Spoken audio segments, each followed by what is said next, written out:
LBC. From Global, leading Britain's conversation, The Nigel Farage Show. Mr. Nigel Farage.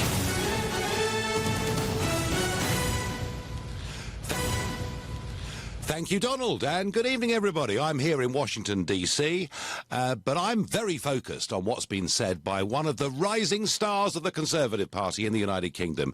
Yes, that's right. They haven't all had a disastrous year. The Prime Minister might have had a rotten election, but north of the border in Scotland, Ruth Davidson, the leader of the Scottish Tories, in many ways caught the imagination of the public. And I think very few of us could believe that the Conservatives won 13 seats in Westminster north of the border. In fact, you could argue that without Ruth Davidson's leadership and public appeal, it would have been impossible for Theresa May to put together a government in any way at all. But there are questions as to what kind of Conservative Ruth Davidson is. Because today she's written a piece in the Daily Telegraph about immigration. And she says we have to ask whether the target of tens of thousands a year continues to be the right one. She says we need a rational discussion with the public on the pros and cons of immigration. So, listeners, let's have it. Let's have that rational discussion on what the right numbers for immigration should be, and perhaps whether it reveals a pretty major split in the Conservative Party between the Prime Minister and the leader of the Scottish Tory Party. So let me know what you think. All views, of course, as ever, welcome. If you think we need to have immigration continuing at the current high levels, then call me on 0345 6060 973. If you think no, it needs to be down in the low tens of thousands, we can't go on taking these numbers, then text at 84850. And of course, you can tweet on @LBC using the hashtag Farage and LBC, and you can say pretty much whatever you want, as long as it's clean. I promise I will read it out. And of course, you can watch us on Facebook here from Washington, D.C. And without further ado, I go to Thomas in Abingdon. Thomas, good evening. Good evening. I don't know whether it's morning or evening. I'm Irish, Nigel. I have a few comments about borders. Your central proposition in all of this was a return to a Europe of sovereign nation-states controlled by borders. Now, borders in Europe have given us not only border disputes, but trade disputes, communism, fascism, dictatorships, ethnic cleansing, religious wars, and actual wars back to the Romans. Why do you think borders are such a good idea? Have you not learned anything? Have you learned anything from the lessons of history? So should we, Thomas, should we abolish all countries, all nations, and all borders across the globe? I can't answer that question. I am an internationalist, but I can tell you I have learned European history right back to the Romans, and borders have never worked. Veni, vidi, vici has been a lesson right back to the Romans. Well, empires have never worked, Thomas. We could certainly agree on that. Every attempt to bring Europe under one particular authority has failed and fallen into the dust, often at very great cost. I mean, I suppose, Thomas, I believe this. I believe that good borders, good fences make good neighbours, that people want to live in nations, they want to have an identity, and provided, Thomas, provided those countries, those states are democratic, then it will be a Europe of peace.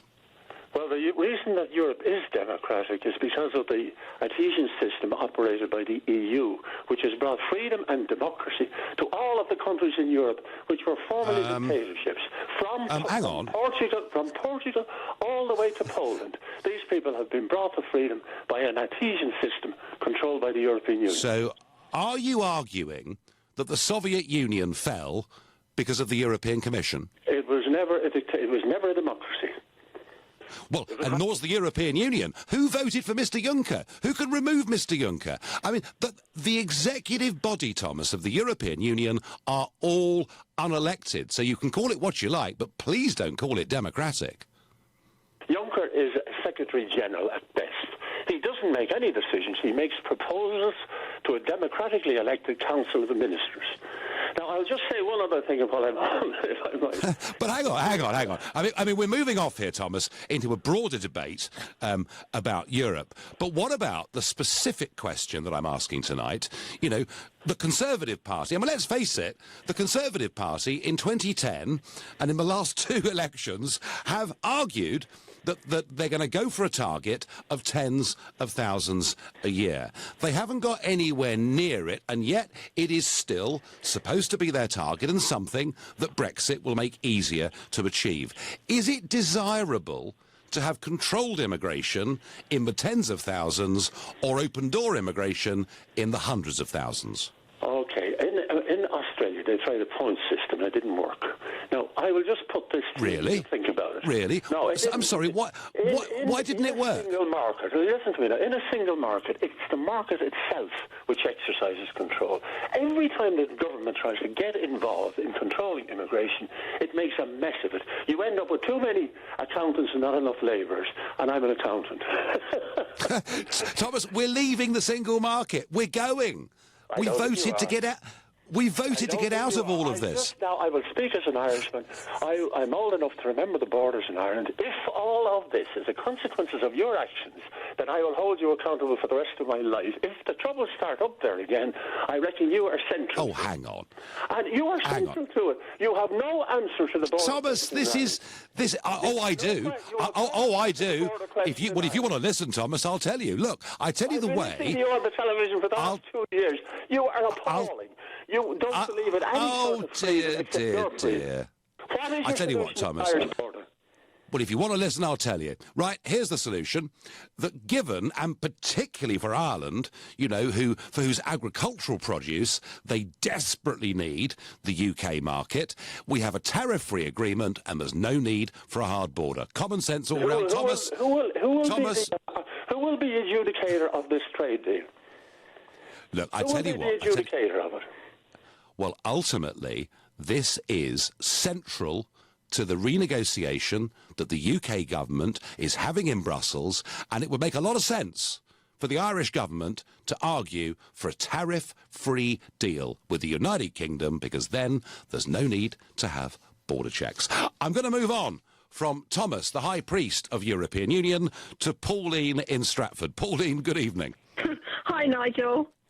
Hi. So, is Ruth Davidson right? Is this target of tens of thousands a year really no good at all? Do we need to recognise that immigration actually is a very good thing? Oh, I don't know what Ruth Davis is talking about, really. I mean, she can only say that because she lives in Scotland, and Scotland has very low immigration. If she lived in London for a while, she might not be saying that. But I wanted to go back to what the guy was saying who just phoned in, who was really idealist and saying that, you know, borders don't work, borders cause war, borders cause everything bad in the world, and yet he offers no alternative, because there is no alternative. The alternative is that if you abolish borders, then the whole of Africa is going to move to Europe. The whole of the Middle East is going to move to Europe. And then what? Then Europe fails as a continent. So borders are necessary, whether you like it or not, unless you can come up with a common sense alternative. There are some in the European Union who seem to think that actually the EU is a prototype for a whole world without borders. And I think it's just wholly unrealistic. It's got about as much chance of being successful as Marxist communism did 100 years ago. No, Pauline, I agree with you. I think borders are necessary. But let me ask you, I mean, which Conservative Party is it? Is it the Conservative Party of Theresa May, promising, maybe not delivering, but promising tens of thousands a year? Or is it in reality the Conservative Party of Ruth Davidson? Are Conservatives people who get elected making promises but don't really mean it? Well, I'm a Conservative Party member as well, and I, as a Londoner, I would go for what David Cameron, what Theresa May has always been saying, which is trying to reduce immigration because of what immigration is like in the south, in England, which is ridiculously high. But I spend quite a lot of time in Scotland, and in Scotland, even in their big cities, there's hardly any immigration. And if you go out of the city, there's pretty much no immigration at all. So for Scots, you know, they want more immigration, and I understand that because they have next to none. But for Ruth Davidson, and Pauline, how would you, as a Tory party member, how would you assess Theresa May's term as Home Secretary for 6 years when she was directly in control of this issue?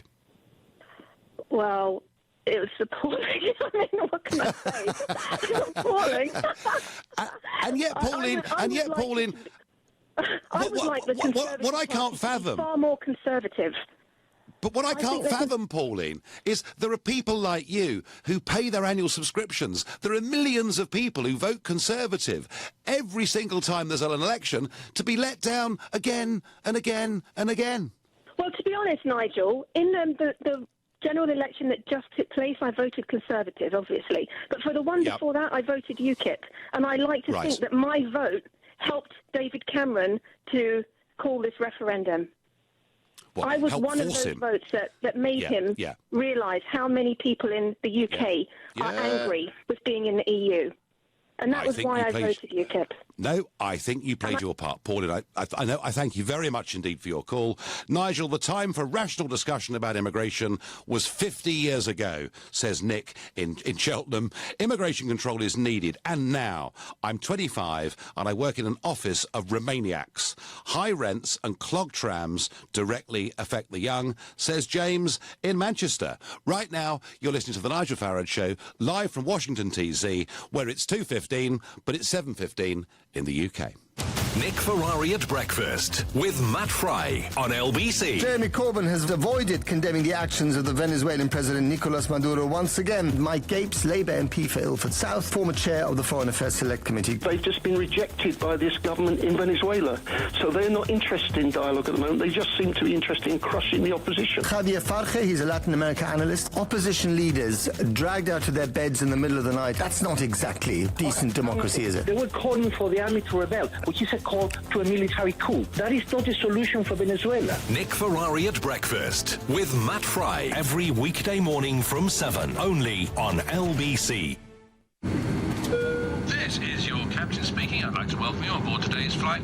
As we're currently behind schedule, we're going to skip all the pre-flight checks and just proceed with takeoff.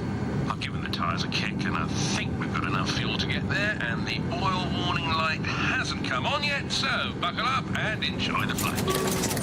You wouldn't fly without the proper checks, so why drive without them? Highways England recommends you check your tyres, fuel and oil before every long journey. For more information on vehicle safety checks, search Think. Got the case? Yeah, but why the underground car park? We look suspicious. Hello, can I borrow your phone? I've got a flat tyre. I don't have a signal down here. We're busy. I promise you I'll be really, really quick. Get rid of him. Oi, use mine. I'm on Vodafone. 4 bars. That's not what I meant. Outstanding indoor coverage on our most reliable network ever. Lovely briefcase, by the way. Oh, thanks. Vodafone. Power to you. For verification, see vodafone.co.uk/network. Moving house. Nightmare. I need a plasterer, plumber, electrician, builder, painter, locksmith, gardener, and somebody to move my valuables, the drinks trolley. Relax, relax. It's Trust a Trader. They have all the tradespeople you can think of, reputable and reviewed, so you always get a job well done. Well done me, I say, for getting it all sorted. I shall reward myself with a cheeky tipple from the trolley. Chin chin, pass me the gin. Visit trustatrader.com. Hi, I'm Michael Owen and I know what it's like to be injured. If you've been injured and it's not your fault, you need to speak to Gowing Law. Text WIN to 80800 and Gowing Law will do the rest. Thanks, Michael. If you've been injured on the road or at work, Gowing Law could help you win thousands in compensation. We can tell you instantly what you might be owed. Find out right now and text WIN to 80800. So win with Gowing. Text WIN to 80800. Are you confused about PPI? At PPI Hotline, we want to give you the facts. There is absolutely every reason to check you had PPI. Even if you think you never have, we can help you find out, as you could be owed thousands. And now there's a deadline. We just need the name of the bank you've had loans or credit cards with, and we'll check for free. So find out now if you're owed by texting WIN to 82222. PPI Hotline. Text WIN to 82222. We've got it at Selco. Selco is where the trade go. At At Selco Builders Warehouse, we've got massive stocks on a wide range of trade-quality building products. In August, we've got 65mm Class B engineering bricks for only 27p each ex-VAT. Now that's a real deal. We've got even more real deals and thousands of products in stock at Selco Builders Warehouse, Motherwell Way, West Thurrock. We've got it at Selco. Selco, it's where the trade go. This is LBC, the Nigel Farage Show. Live from Washington, call 0345 6060 973. Text 84850. Tweet at LBC using the hashtag Farage on LBC. So Ruth Davidson, the leader of the Scottish Conservatives and a rising star in the party, who's had a very good year so far, writes in today's Daily Telegraph questioning whether the Conservatives' figure of tens of thousands a year for a net migration target is the right one or not. And she says we need to have a rational debate with the public on this subject to go through the pros and cons. So in keeping with that, earlier on, we put in a call from LBC to the Scottish Conservative Party press office. We invited Ruth Davison onto this programme to have a rational debate. And it was important that we did that, because if you read her article in the Telegraph, she has a direct go at me and a direct go at my campaign posters that I used during the referendum campaign. So I would have thought she would have welcomed this chance to beat my arguments down with open arms, and yet we were told by the Scottish Conservative Party press office that they're not doing any media. Yes, that's right. The person that wants us to have a big, open, public, rational debate is not going to do any media because she doesn't want to have an open, rational debate. So, as she's not here, I'll say what I think about her piece that she's written in the Telegraph. She says it's a matter of public trust that we get immigration right. You bet it is, Ruth Davidson, because the party that you represent in 2010 in the general election, in 2015 in the general election, and in 2017 in this snap general election, in all three manifestos pledged to reduce net migration to tens of thousands a year. 13.5 million people voted for that just a few months ago, and now you want to overturn it without even referring back to them and not being prepared to come on this show and debate with me, someone who you see as being on the wrong side of this argument. And I would say this is pretty poor. I would say, actually, this really does represent a theme that I've been talking about over the course of the last few days, where both in the UK and here in America, people masquerade as Conservatives at election time to get Conservative votes. We heard Pauline before the break, a Tory party member, someone that gives money to the party every year, and yet these fake Conservatives let them down in between elections every single time. And Ruth Davison, that is exactly what you're doing to 13.5 million Conservative voters. You are treating their views, frankly, with contempt. There we are. I've said it. And Ruth Davison, if you or your press officers are listening, it's 0345 6060 973 and the floor will be yours. But for now, we're going to Brian in Tenby in Wales. Brian, good evening. Yaki da, Nigel, you're a star, mate. I don't know what it means. I think it's how are you, I believe. Before I go on to my main point, the people that shout the loudest for open borders, you'll generally find they've got the biggest walls and they've got triple locks on their doors. So they want open borders for everyone else, but when it comes down to their own security, they make sure they look after themselves. Yeah, a bit like George Clooney. Brian, George Clooney, who, as you know, was living in London for a bit and was one of the great proponents for, you know, a world without borders and free movement. And now they've decided, the Clooneys, to leave London because they're worried about security. Just about says it all, doesn't it? Well, it's the same with the most remain areas like Hampstead, St John's Wood. They've got private security people going around the streets keeping the riffraff out. But when it comes down to my area, my hometown of Hayes in Middlesex, we don't get that. Now, the reason Nigel, you're a star, mate. The reason I've really called is because when we voted in the referendum, we voted against the vested interests of the IOD, global banks, and the Law Society, all these people that told us how wrong we were and how shabby we were. We voted against them. Now, all of a sudden, they're all rising. The IOD are telling us that their vested interest is more important than ours. Now, to be honest, mate, I want the workers to be listened to. I want the people that make up the majority of this country to be listened to. I don't care about people in Pall Mall. They don't care about me. I don't care about them. So I don't want to listen to the IOD Brexit or the British Chamber of Commerce Brexit. But what about the Conservative Party, Brian? What about the Conservative Party? Mate. Well, hang on. I mean, they just got 13.5 million people a few weeks ago to vote for them, saying they would reduce net migration to tens of thousands a year. And now one of their most senior figures in the United Kingdom wants to start a debate to overturn it. Well, Nigel, sir, I stuck with UKIP because we've been through this before. As a grown-up adult, Blue Labour, that's what the Tories are, Blue Labour. They're pandering to globalist corporations that want to rip us apart, take our money, take our wages, pay no tax, and leave us destitute. And so, Brian, tell me, what do you think the right number for net migration into the United Kingdom should be? 1 in, 1 out. One in, one out. So a zero net target, yeah? Yeah, because, listen, mate, we're struggling at doctors, we're struggling at schools, we're struggling with housing, we're struggling on our roads, and only some sort of fascist would not appreciate how we struggle. Brian, you've made your point very clearly. I thank you. So Brian says it should be 1 in, 1 out. There should be no increase in the UK population through immigration. You tell me whether you think Brian is right or wrong. Paul in Liverpool, good evening. You're the next caller. What do you think? Well, I think since 1997, 8 million immigrants have come into this country, and we've seen the population soar. And the population is going to continue to soar to over 80 million, even if no more immigrants come in, because the immigrant population is outbreeding the native British population. This is a problem. Well, now that's because most immigrants are young, isn't it?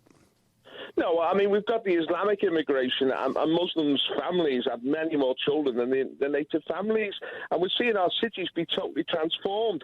I mean, 20 years ago, London, Birmingham, Manchester looked totally different places. We're losing our national identity. It is a question now, actually, of national survival. People like Ruth Davison, they don't seem to care about our country and our history. They just want to throw our country in the gutter and open us up to this globalist agenda. We don't want any more immigrants at all. We've had far too many. I would actually a lot of the immigrants that have come in and are not contributing to our country, are living on social security and are taking up our social housing. I would prefer if they actually went home. But, Paul, if people have come to our country legally, you would have to be a banana republic or a fascist state to subsequently take away their rights. Well, it's a question of national survival. What do we want to be in the future? Do we want to be the Britain that we've been for centuries? Or do we want to be a totally different country in which the British themselves are a minority and feel alienated? We want to preserve our national identity. We need to reinvigorate our nation. This is what leaving the European Union is about. We need to make Britain great again, the way Donald Trump wants to make America great again. We need to have bigger families ourselves if we need more people, and we certainly don't, I think, at the moment. We need to have more children. Paul, hereafter, you know, once we've got Brexit and everything, you know, maybe we pursue a policy of 1 in, 1 out and no net increase in the population through immigration into Britain. But in terms of those that have come already, and I would agree with you, very large numbers have come over the course of the last 20 years, isn't the answer to try and integrate these people into society as much as we possibly can? Well, we're hearing messages now from the Islamic community that they don't want to assimilate. They want to be accommodated. They want to remain separate from the rest of our society. They've got a different culture, a different religion, and a lot of us think they're a threat to our national survival. So we don't want that, number to be increased. Paul, you've made some very, very strong, powerful statements there. I thank you for your call, and I go to Yasin in Lewisham. Yasin, good evening. Hello, hi, good evening. To be honest with you... How do you respond to, when you hear someone like Paul in Liverpool speaking in such strong terms, how do you respond to that? To be honest with you, I didn't hear the whole conversation. I was on the phone trying to speak to you, so I was leaving. Okay. Okay. Okay. I mean, he was basically saying, Yasin, that immigration levels since Blair came to power have been at such a level that large parts of our cities are becoming unrecognisable, and that our way of life is disappearing because of it. Okay. Number one, I would say something, please don't take it offensive. Your party, it doesn't exist anymore. So there is nothing such UKIP. So it's a failed party. That's number one. Number two... Hang on. Whoa. You name me a political party that has come into existence, sought votes, taken on the establishment, and totally defeated the establishment as we did in that referendum. Where is it now? Oh, it's still there, and believe you me, if Brexit gets betrayed, it'll be back at real strength. It doesn't exist. It doesn't exist. So that's number one. Number one, it's a failed party. I know it's funny, but if you listen to me... No, it's funny. It's funny because you're so wrong. But go on, make your second point, Yasin. So it's a failed party. It doesn't exist anymore. Number two... You said that 3 times. Hang on, yeah. Number two, you're talking about immigration. If anyone gets sick, it will get treated by an immigrant in A&E or any GP. That's number one. Number two, the whole investors, they come to the UK to invest because of immigration. Hard-working people work very hard, progress in life.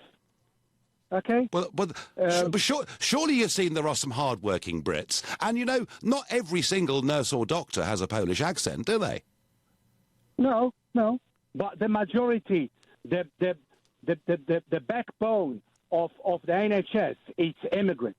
Can you deny that? Or no, we have a lot of immigrants working in the National Health Service, and many of them are really, really good. But I do actually think there is an argument, Yasin, that says it might be a good thing if we started training more of our own young people to be nurses and doctors, and not having to rely, in some cases, on taking medical professionals away from countries who perhaps desperately need that treatment even more than we do. Yasin, I would love to go on. I genuinely have run out of time. You're listening to The Nigel Farage Show, live from Washington, D.C., where it's 2:30, but it's 7:30 in the UK, and it's time for the news with Moira Alderson. Road rage killer Kenneth Noy is being transferred to an open prison, paving the way for a possible release in the future.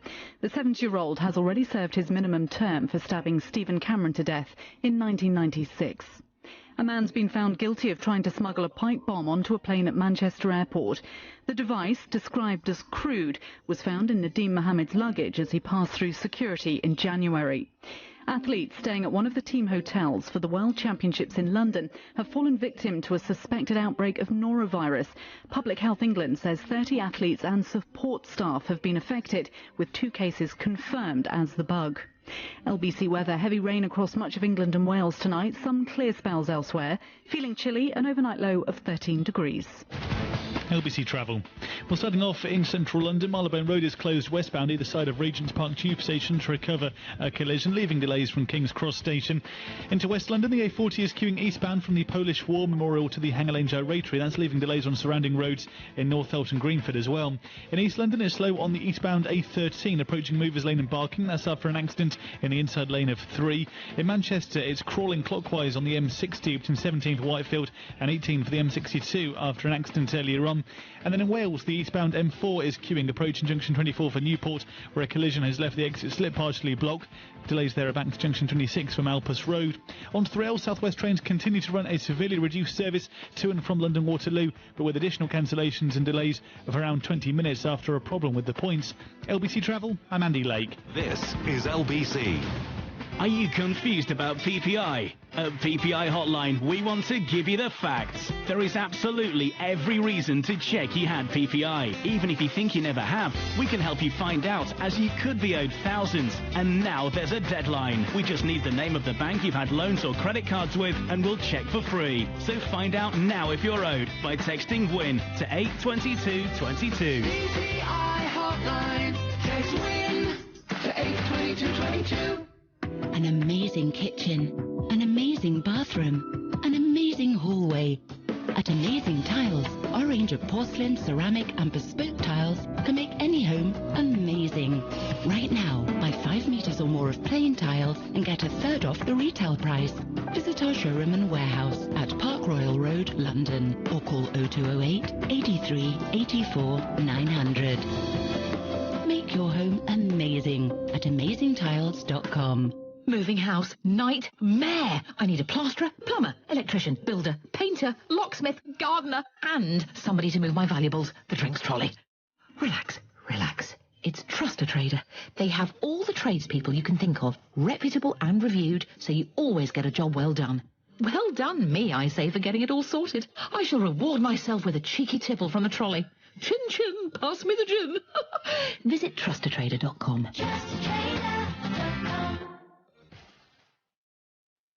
Want a brand new apartment starting from just a £7,500 deposit? Come to Galliard Homes and purchase your new home with Help to Buy from just £150,000. Live in dynamic space close to stations that connect you to central London. Plus, we fully furnish your new home free of charge. Call us on 0203 770 6300 to hear about our range of incentives to help you get on the ladder. Visit galliardhomes.com. That's galliardhomes.com. Live the lifestyle with Galliard. This is LBC, the Nigel Farage Show. Live from Washington, call 0345 6060 973. Text 84850. Tweet at LBC using the hashtag Farage on LBC. So, the leader of the Scottish Conservatives, Ruth Davidson, thinks there needs to be a complete rethink about government immigration policy. She questions the target of tens of thousands a year and calls for us to have an open, rational debate on this subject, which is why we invited her onto this show, but apparently she's not doing any media. Well, last night we talked about the lack of clarity that we're getting from the government. And interestingly today, Britain's senior judge, Lord Neuberger, said that he wants more clarity about how UK law will be developed post-Brexit. Will they, in essence, have to comply with the European Court of Justice or not? And it's interesting. I can see why he's saying this, because the government's own repeal bill states that UK courts do not have to pay any heed to decisions of the European Court of Justice after the UK have left the EU, but any court may do so if it considers it appropriate. Perhaps not surprising that Lord Neuberger is asking for a bit more clarity, as indeed were a vast majority of you who were calling in last night. And there's a news flash we've just seen on Sky saying that when the Prime Minister gets back from her holiday, she is going to make some statements about the direction of our renegotiation from the European Union. So calls everywhere for clarity, and apparently the Prime Minister is going to help us with that. We'll look forward to it, discuss it and debate it when she does. And one other story today that really caught my eye was that in terms of broadband and 4G connectivity, the United Kingdom is 31st in the world. That's right. We're the 5th or 6th biggest economy, depending what measure, and yet we're 31st on broadband connectivity. Unbelievably, Romania and Bulgaria, poor countries, net beneficiaries from the European Union, have better connectivity than we do. And I keep hearing the government telling me that one of the reasons that we need to have HS2, which will cost at least 60 billion sterling, but probably double that by the time they've finished, one of the reasons we need it is to make Britain fit for the 21st century. And I would suggest that for an absolutely tiddly fraction of that cost, we can make sure there was proper broadband and 4G connectivity across the United Kingdom. Strikes me as being a rather better priority. So, back to our conversation. Ruth Davidson effectively trying to start a debate to get the government to change its policy. I don't like it because 13.5 million people voted for a target of tens of thousands a year. Whether Theresa May meant it sincerely or not, I think the voters meant it pretty sincerely. And yet Ruth Davidson says we should question all of it. I wonder what Adam in Canterbury makes of this debate. Good evening. Good evening. Hi. I just wanted to just start off by saying I am normally a Tory voter myself, and I am actually in favour of immigration. The reason being is that like yourself, excuse me, I actually have a European wife. So that's why I'm in favour of immigration. So we have that in common. When you say you're in favour, Adam, when you say you're in favour, does that mean you're in favour of open borders, or you're in favour of immigration as a principle if it's controlled sensibly? I'm in favour of open borders. I would say, and this comes on to my second question, actually, which was wanted to put to you. It's in two parts. First of all, why has no successive government for the last 10 years or so done anything to control non-EU migration when it's been fully within their power to do so? And the second part to my question is, why has no politician, neither you nor any Tory or any Labour politician, mentioned about the EU 3-month rule on EU migration, in that if an EU migrant doesn't have a job or the means to support themselves or comprehensive sickness insurance, they can be removed from the country.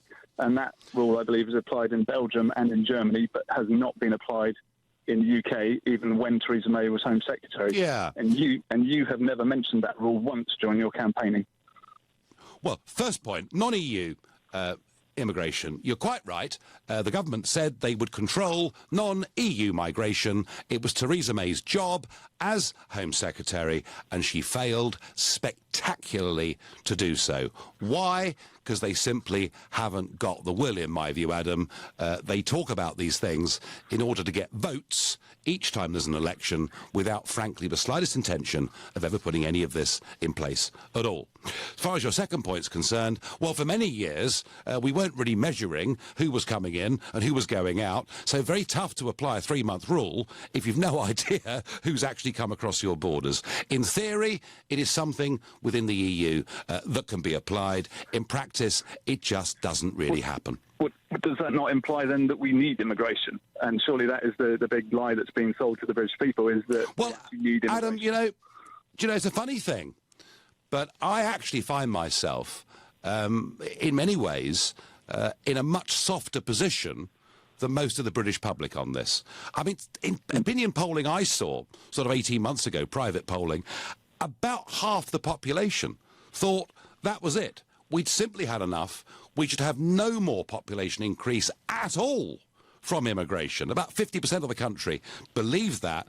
I'm tending more towards saying, no, controlled net migration can be a good thing. I take the view, Adam, that, look, from about 1950 until Tony Blair got in, so half a century, net migration into the United Kingdom averaged about 30,000 people a year, and it was a number that we could cope with. It was a number that allowed us to assimilate. So I'm not against all immigration, but I am for controlling it sensibly. And Adam, I'd say this to you on your free movement point. Why I disagree with you on free movement is I think it's a crazy system where you say to unlimited numbers of unskilled people from Europe, you can come, but we're going to make it really tough for skilled people from India or New Zealand to come. And I, Adam, would go for a global approach to this. Would that be the same India that's now asking for reduced visa controls for a trade deal? Is that the India you're talking about? But that's a negotiation, isn't it? That's a negotiation. You know, when you go into a trade negotiation, you don't say yes to everything. So, Adam, you know, we're going to agree to disagree a bit on this, but certainly the one point you raise about the government's absolute failure to control non-EU migration when they had the power to do it is a very good one and a very powerful one. On Twitter, I get, if Ruth Davison wanted to have a grown-up debate, she should have taken up your invitation. I get on Twitter, LBC, now an official mouthpiece for UKIP. What? What are you talking about? Whoever you are, shed your anonymity, ring 0345 6060 973, and within reason, you can say what the hell you like to me.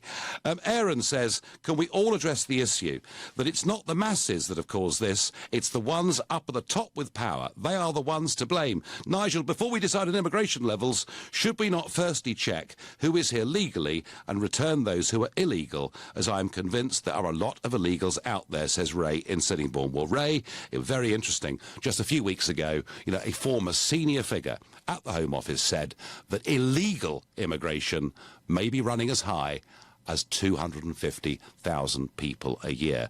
So, you start to put it all together and you realise that actually the sheer numbers of people coming into Britain is something we've never experienced, either in numbers or percentages in our history.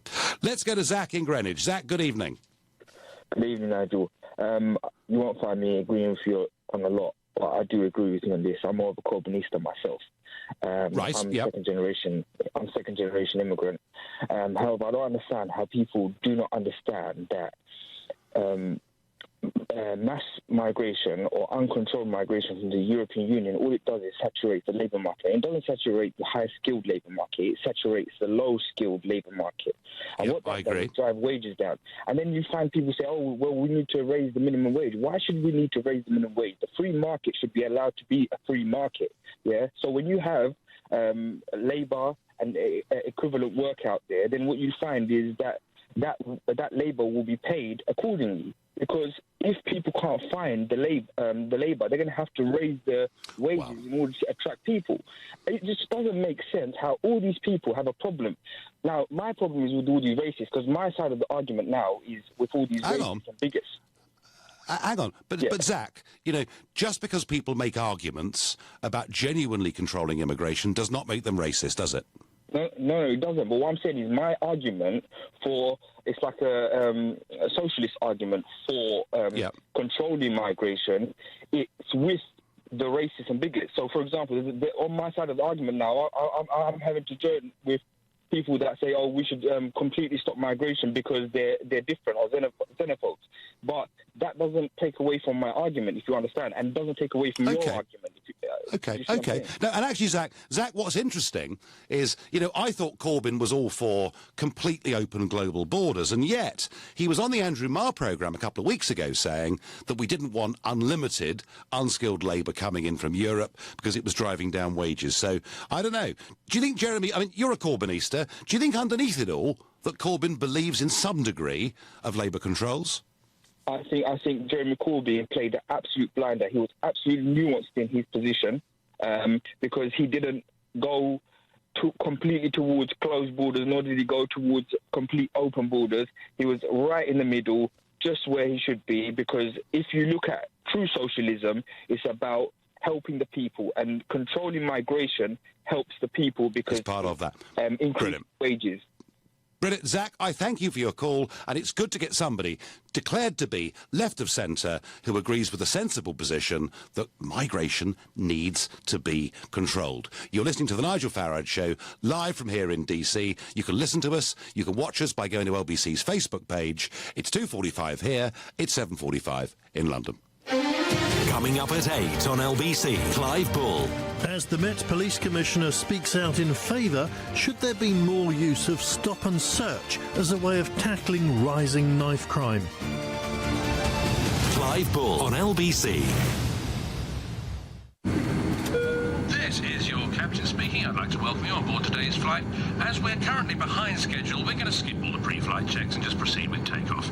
I've given the tyres a kick and I think we've got enough fuel to get there, and the oil warning light hasn't come on yet, so buckle up and enjoy the flight. You wouldn't fly without the proper checks, so why drive without them? Highways England recommends you check your tyres, fuel and oil before every long journey. For more information on vehicle safety checks, search Think. Get up to £100 trade-in for your old mattress.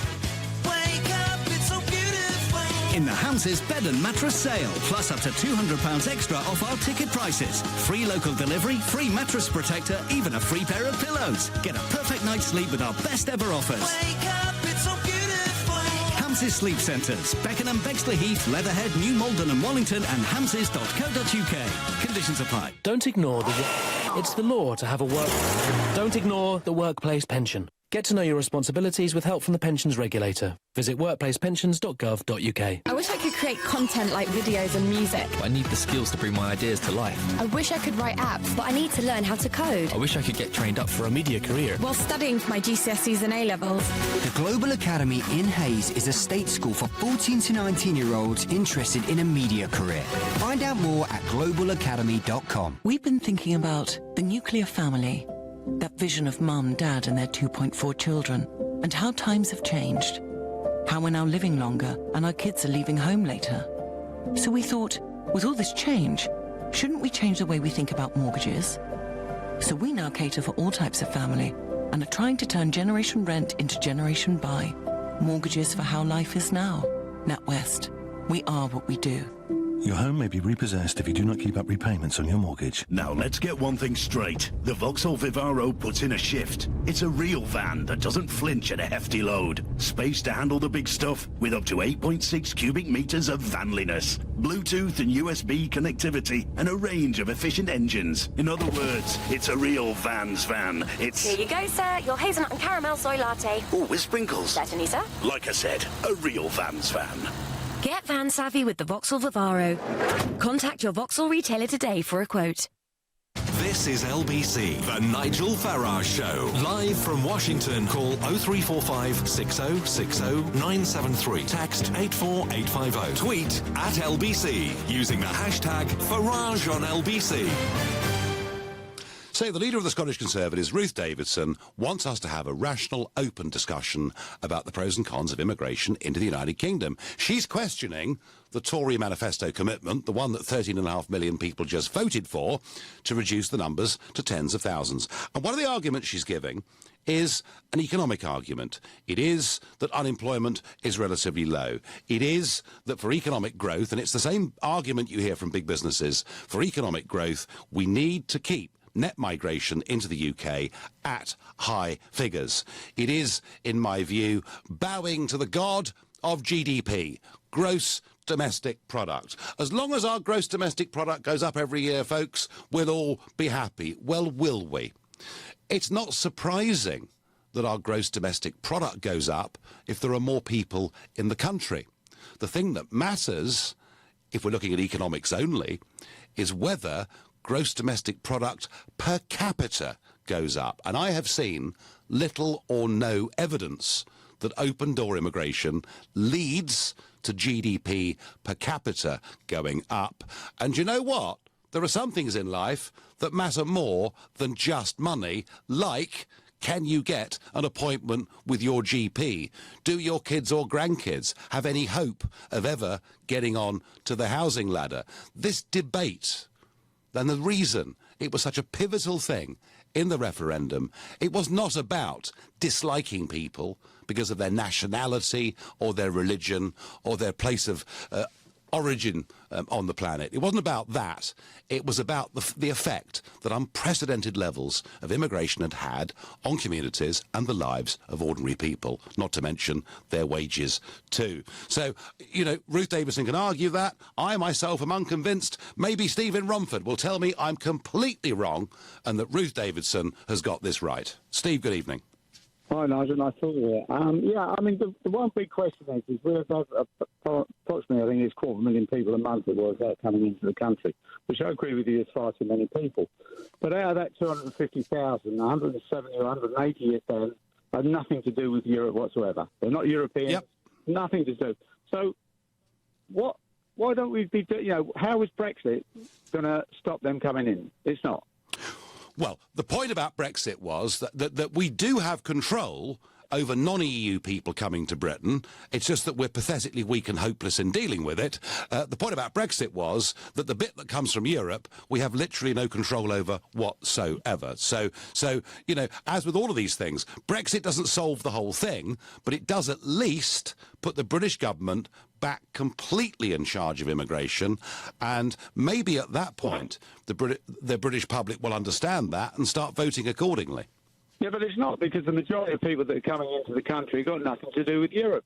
And if you take all the downsides of pulling out of Europe, which there are plenty, there's some pluses as well, but there's lots. I think there's more minuses than there are pluses.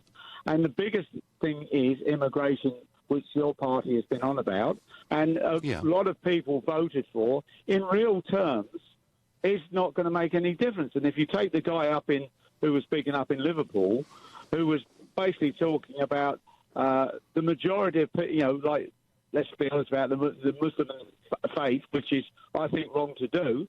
But if you take the majority of people that come in from Europe, if you look at Polish people, Bulgaria, Italians, unless they speak, you don't actually know that they're any different to English.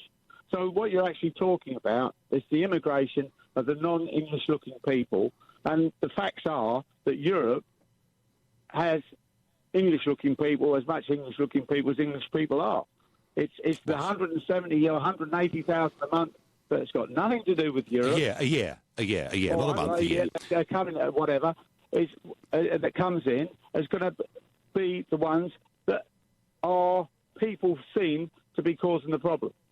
And all these people seem to be is causing the problem until they go to hospital, and then they don't really care who looks after them.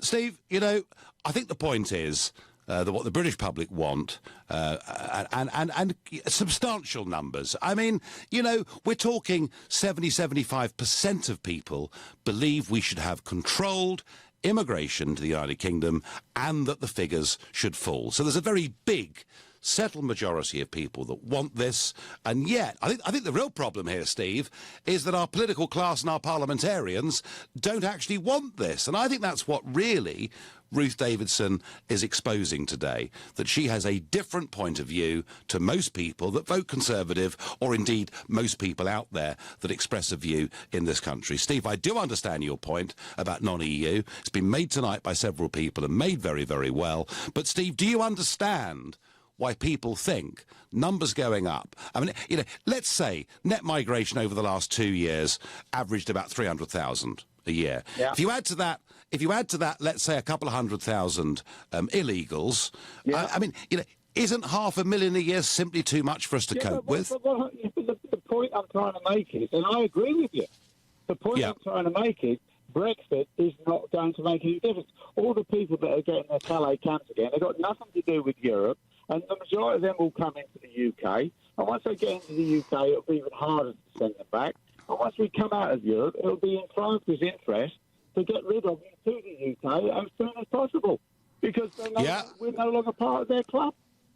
And we will have the right to say you can't come in. Steve, Brexit doesn't solve all of it, but it does at least give the British government, once Brexit is complete, total control over this issue, and there'll be no more confusion at general elections about who is actually in charge. Mark says to me, how many, how fast, who? Those three factors decide whether immigration succeeds or fails. Well, Mark, you're right, but how many, how fast, and whom only works if the British government is actually in control of it. Maureen says, why do our leaders do their own thing instead of listening to the people of this country? Maureen, because we put up with it. We've had Conservative Party members tonight on the telephone who pay their subscriptions and yet get let down again and again and again on this subject. I dare say all party members probably feel let down by their leaders at certain times. Ben in Margate. Good evening, Ben. Good evening, Mr. Farage. How are we doing? We're doing all right, but I have to say, I do feel that Ruth Davidson is trying to really, frankly, do something that is pretty insulting to most, not all, but most of those 13.5 million Conservative voters. Well, you know, I'd just like to congratulate you for spending so much time of your life dedicated to removing us from the EU. I do believe at the moment that there are all sorts of plans afoot. We're on our way, Ben, but we're not there yet, are we? Well, I wouldn't say that myself. You know, there's so many conflicting stories that I've been looking at, certainly, from certain sources. But on to the subject of immigration, I think people are missing out on the point and the fact of demographics more than anything. You know, the people that we bring in at the moment are actually having children, residing in this country, and our governments and our councils are putting these people first over the likes of our own people in the United Kingdom. Whatever colour, race or creed you may be, of any certain religion, they're putting the likes, the needs of these people over everybody else's, and that's causing some form of unrest, I would say. Ben, do you see evidence of that in Margate, genuine evidence of that? I do see evidence of that in Margate. I see evidence when I drive through Canterbury, Ramsgate, Dover, certainly. It's got to the point now where I do believe that the migration should be stopped. As radical as it may sound, we've got too many people in this country already. Our governments are doing, such a fine job that we've got working people going to food banks. Okay, we've got our elderly that are dying each and every year through, heating or eating It's absolutely ridiculous. We can't get places out of doctors. Our NHS is crumbling. The social infrastructure at this particular moment in time has been absolutely decimated. Okay, we can't afford, and whether or not it's down to the government, we can blame the government, we can blame immigration, we can blame all sorts of things. There's a lot of things we could do to probably stem and stop this and put things right. We're talking about millions of pounds and billions of pounds. So we've got to get. So Ben, we've got to get a grip. Yeah. I think so, yeah. I think that all of the people that have lived in this country for the amount of time they have should be put first. It doesn't matter who you are, obviously. Ben, I think Ben, I'm going to have to end it there. Ben, I thank you for your call. I thank you all for your calls. We have had a very, very wide range of opinions this evening on this subject. My view, actually, is quite in the middle. I think immigration can be a good thing, but you have to control it. And I think what Ruth Davidson is trying to do is to overturn the will of most people in her own party. Now, I should still be here tomorrow in DC, where we're going to have a genuine debate about Trump's first 200 days. He's supposed to be on holiday at the moment, but actually, he's tweeting away more than ever. So, 200 days in, Trump, success or failure? That's tomorrow night at 7. You've been listening to The Nigel Farage Show. Coming up at 10, it's Ian Collins, but up next, it's Clive Bull. Nigel, thank you very much. Coming up at 9, the Health Hour, GP Dr.